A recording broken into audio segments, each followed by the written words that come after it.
que feriez-vous si je vous disais que dans ce champ, il y a un diamant extraordinaire, un diamant magnifique et qui peut vous changer la vie? Ce champ, c'est vous. Et le diamant, c'est votre sensibilité. Hélas, avec les aléas de la vie, nous avons souvent négligé notre diamant, et même parfois, nous l'avons détesté. Alors que notre sensibilité contient des merveilles pour nous et pour le monde, il est grand temps maintenant de faire de votre sensibilité une force au quotidien.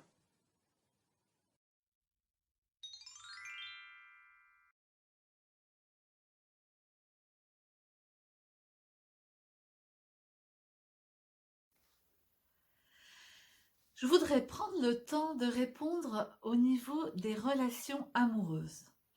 Évidemment, on va retrouver les mêmes caractéristiques qu'avec les relations en général.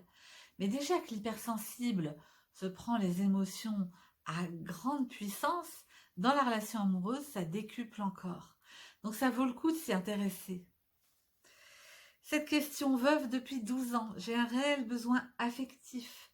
La reconstruction amoureuse est extrêmement difficile, car je n'attire que des personnes qui ne sont pas disponibles et donc donnent des expériences amoureuses de courte durée qui me sont pénibles et me font mal. Alors, je n'attire que des personnes qui ne sont pas disponibles. Peut-être aussi, alors il faudrait voir si vous les attirez parce que, au fond, vous avez peur de la relation.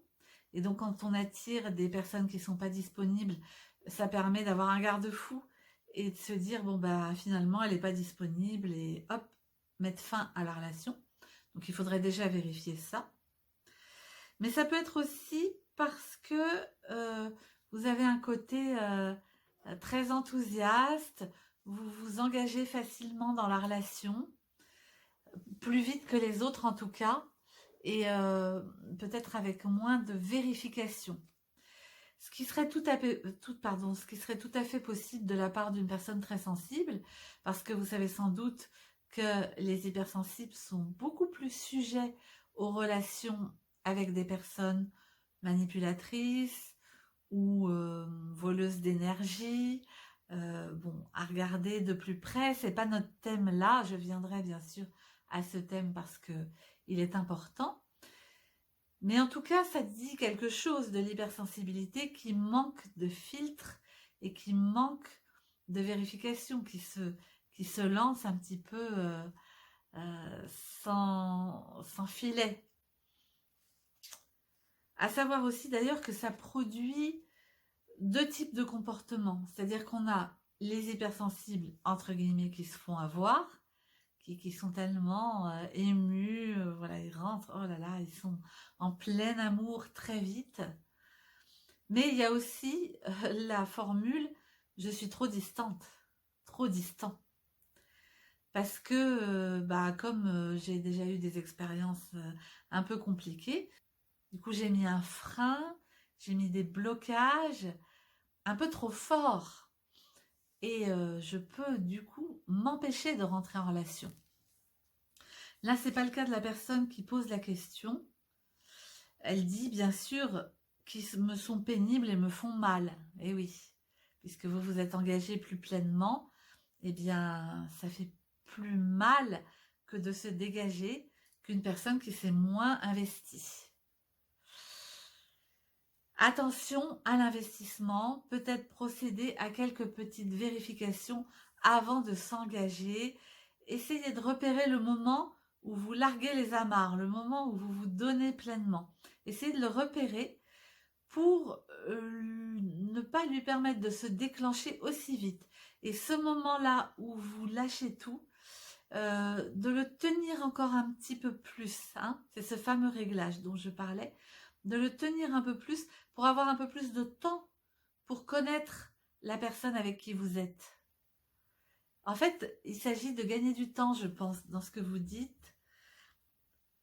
Je n'attire que des personnes qui ne sont pas disponibles. Enfin, moi, ce que j'entends, c'est je m'engage avec des personnes qui ne sont pas disponibles. Et c'est ça qui me fait mal. Parce que si vous vous contentez de les attirer, bon, c'est agaçant, mais au moins vous n'êtes pas investi. Si vous n'attirez, vraiment, si c'est vraiment que d'attirer des personnes pas disponibles, je pense pas que ça soit tellement lié à votre hypersensibilité. Je reviens à ma première version. Qu'est-ce qui fait que vous attirez des personnes qui ne sont pas disponibles? Est-ce que chez vous, vous êtes prête, puisque c'est une dame, est-ce que vous êtes prête à l'engagement? Vérifiez ça. Cette personne qui dit « je suis trop sensible et les hommes me fuient ». Alors, il faudrait savoir comment se manifeste votre sensibilité. Qu'est-ce qui peut faire qu'on vous fuit? Il est vraiment important d'exprimer vos émotions pour que l'autre puisse savoir où vous en êtes, parce que s'il n'est pas tout à fait au même diapason, il va avoir du mal à comprendre. Mais peut-être, ce qui fait que les hommes vous fuient, peut-être, hein, je ne sais pas, c'est que l'émotion, vous y tenez, vous y restez. C'est bien de l'exprimer, mais il faut aussi à un moment réussir à la lâcher, à la digérer, à l'absorber. Alors si c'est trop difficile pour vous, il faut vous faire aider. Il y a beaucoup de moyens pour ça, hein. Personnellement j'en propose, mais il y a des propositions là-dessus. Voilà, parce que si l'autre a tout le temps quelqu'un d'hyper émotif, bon ça c'est pas grave, parce que c'est très touchant, c'est très attirant, c'est très humanisant.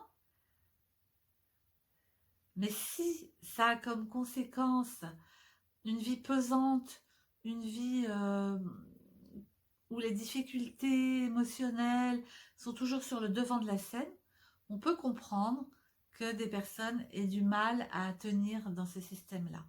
Donc c'est pas le problème de la sensibilité, c'est le problème de la gestion des émotions et que ça dure, le fait que ça dure. J'ai aussi eu donc des confidences de conjoints de personnes très sensibles qui m'ont dit que c'était très difficile de gérer l'impuissance dans laquelle ça les met.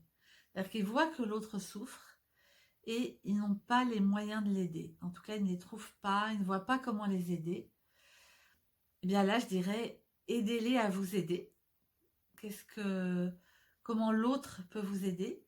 Et puis, si c'est juste que c'est votre sensibilité qui vous amène là et l'autre ne peut pas vraiment vous aider, vous le formulez. Je peux parler de moi personnellement, 2 choses par rapport à mon couple. Quand j'avais dit à mon mari que j'allais plus exprimer mes émotions, j'étais en plein travail, hein, il m'avait dit, mais à partir du moment où je sais que c'est pas moi qui te les cause, c'est beaucoup plus facile pour moi à accepter. Ça, c'est une première chose. Et quand je me plaignais de mon hypersensibilité, il me disait, alors écoutez bien, il me disait, mais c'est ça que j'ai aimé chez toi. Donc je voudrais nous en tenir à ce diamant-là.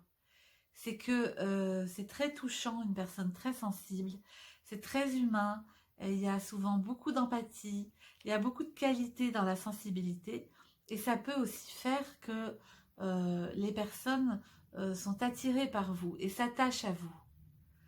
Donc j'avoue que parfois quand à nouveau je me plains, ça m'arrive, hein, malgré tout le travail que j'ai fait sur moi, je me plains d'être encore aussi vite déstabilisée par tel ou tel événement. Il me le redit maintenant. Il m'a dit, mais c'est vraiment ça qui m'a plu chez toi. Donc vérifiez tout ça. Ne vous laissez pas abattre, ne vous découragez pas. Vous avez un trésor, vraiment. Vous avez comment dire, une capacité de séduction sensationnelle avec cette sensibilité. Voilà, il me semble que le chemin, c'est d'apprendre à l'aimer, à la gérer. C'est tout ce que je vous enseigne à travers ces lettres, à travers ce blog, à travers ces vidéos. Hein. Je rappelle mon blog elisabethaubray.com.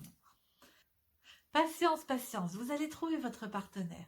Je vais continuer à communiquer là-dessus. Vous pouvez d'ores et déjà aller voir sur mon blog. Il y a des articles qui vous permettent d'avancer sur ces thèmes. À très bientôt.